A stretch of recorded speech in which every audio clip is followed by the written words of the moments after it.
Greetings, everyone. This is Arletta, coming live and direct from Arletta Unleashed. And tonight, my topic of choice is called Spirit Speaks. And I'm not doing a channel reading. I may do one of those soon, but I don't really feel like I was compelled to do so tonight. But I woke up this morning after this crazy, crazy ass night where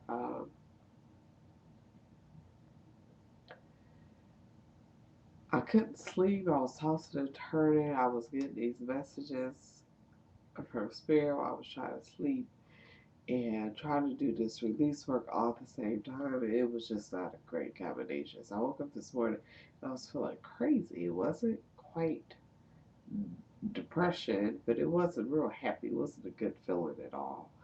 And I was feeling a little confused.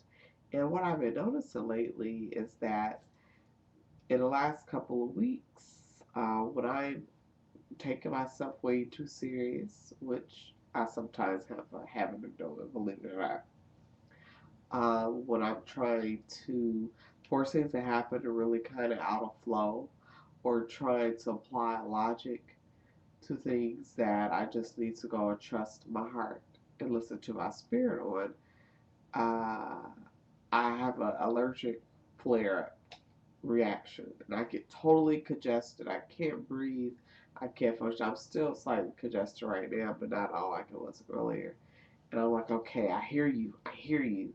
So I start taking a more hands off approach and trying to listen. So my spirit is saying to kind of get myself more aligned, and then I could start breathing again. But I was just out of it. And although I'm a channel and I give myself reading, sometimes it's a lot easier to get a reading for someone else, especially when you're in a low energy space, because I then question the clarity of the information that I give, or I just don't have the energy to transmit, the information from my guide. So that being said, I had asked my sister, who's also a channel, it's pretty interesting to come from a family where I have several channels in my family. My sister, my brother, as well as myself so far. And I'm convinced that a couple other people in my family, if they ever decide to tap into their ability, will be able to do so. But we'll see. It's up to them.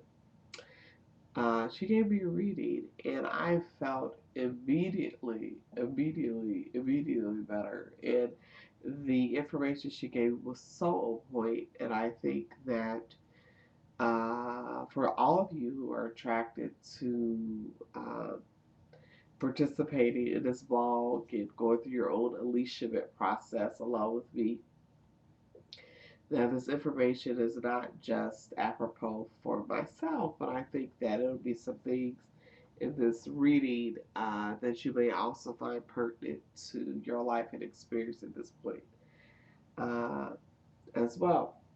And so that being said, I'm gonna go ahead. I actually took some notes. I got some notes for a change, y'all. On my readings, I will share with y'all what she told me. So my sister, who did the reading for me, her name is Halima, and her guy's name is Hopi. Uh, and Hopi's a trip, y'all. If y'all ever go to my sister's blog, Queen Brickhouse Barbecue Brisket .com, you will see she has I think she has a brief session with her channel. You get a chance to meet Hopi. She's pretty off the hook. Anyway, the first thing that she said was that from this point on, don't do anything unless it's fun and exciting. She said, don't interact with anyone, don't have any conversations. If I'm about to go cook a meal and it's not interesting, I need to make it so. If I'm about to go embark on a project, if it's not fun and exciting, don't do it. That should be my primary, most important criteria for judging whether or not I do anything under the sun. And if something is not fun and exciting, I need to find a way or perspective that I can do it in that makes it fun and exciting. Otherwise, don't do it because it winds up making it very difficult, very stressful, and usually you don't get the result that you are wanting.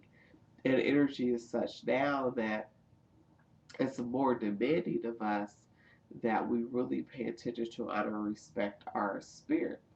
And if we don't do so, we have some rather drastic consequences.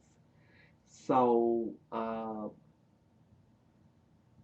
was like, okay, because I've been working on that. Pretty much now, my judge or criteria if I want to take a job, if I want to go and commit myself to something, if I meet somebody, if I want to engage in any kind of relationship or interaction, if I want to do a project, I don't care if it's, washing clothes or washing dishes or doing chores or, doing my design projects. If it's not fun and exciting, I don't do it. Or if it's not at that time, in that energy, I just won't do it. And that's a good enough reason. And I'll tell you, when you start living like that, everything's become so much easier because when you do things, it's at the right time. And you're in flow with that timing.